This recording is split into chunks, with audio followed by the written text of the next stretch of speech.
یہ کہانی ہے ایک بزرگ کی جو ایک چھوٹے سے گاؤں میں اپنی ایک چھوٹی سی جھونپڑی میں رہتا تھا۔ وہ بہت خوش اخلاق اور رحم دل تھا۔ لوگ اس کی بہت عزت کرتے اور اپنے مسائل ان کے سامنے پیش کرتے۔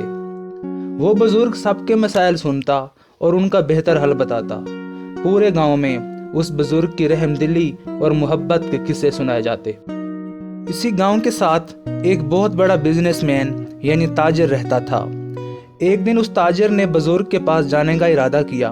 اپنی بہت بڑی گاڑی میں بیٹھ کر وہ تاجر بزرگ کی جھونپڑی کے پاس پہنچ گیا۔ اس نے دیکھا کہ اس بزرگ کے پاس اور بھی کچھ لوگ بیٹھے ہیں۔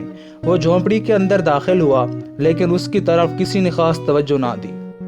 اس کو شدید غصہ آ گیا کیونکہ اس سے پہلے وہ کہیں بھی جاتا تھا تو لوگ اس کے احترام میں کھڑے ہوتے تھے، لیکن یہاں ایسا کچھ بھی نہ ہوا۔ اس نے شدید غصے سے بزرگ کی طرف دیکھا اور کہا، مجھے آپ سے ایک بات کرنی ہے۔ بزرگ نے اس کی طرف مسکرا کر دیکھا اور کہا، تھوڑی دیر انتظار کر لو، میں پہلے ان کی باتوں کا جواب دے دوں۔ تاجر کا غصہ مزید بڑھ گیا۔ اس نے کہا، نہیں، پہلے میری بات کا جواب دو۔ بزرگ نے مسکراہٹ کے ساتھ اسے دیکھتے ہوئے کہا کہ آپ 2 منٹ بیٹھ جائیں، تھوڑی دیر بعد میں آپ کی باتوں کا جواب دوں گا۔ تاجر کا غصہ مزید بڑھ گیا۔ اس نے کہا، تم اپنے آپ کو سمجھتے کیا ہو؟ تم ایک گھٹیا اور لالچ پرست آدمی ہو۔ تم لوگوں کو دھوکہ دے کر ان سے پیسے لیتے ہو۔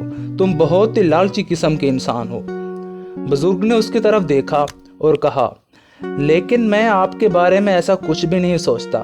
میری سوچ کے مطابق تم ایک عزت دار اور رحم دل انسان ہو۔ وہ تاجر بہت حیران ہوا۔ اسی حیرت اور غصے کو لے کر وہ گھر واپس آ گیا۔ تاجر کا والد جو کہ بہت ہی سمجھدار انسان تھا، اس نے اس سے پوچھا، بیٹا کیا بات ہے؟ آپ مجھے پریشان لگ رہے ہو۔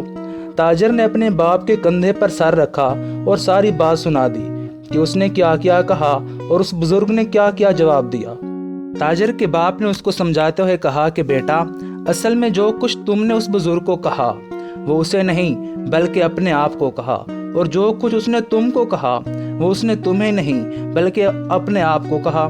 انسان جیسا خود ہوتا ہے وہ دوسروں کے بارے میں بھی ویسا ہی سوچتا ہے، اور یہی بات سنہری اصولوں کی بہت بڑی بڑی کتابوں میں کہی گئی ہے کہ جیسی آپ کی سوچ ہوگی دنیا آپ کو ویسی لگے گی۔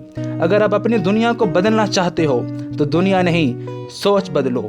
سوچ اچھی ہوگی تو دنیا خود بخود اچھی بن جائے گی۔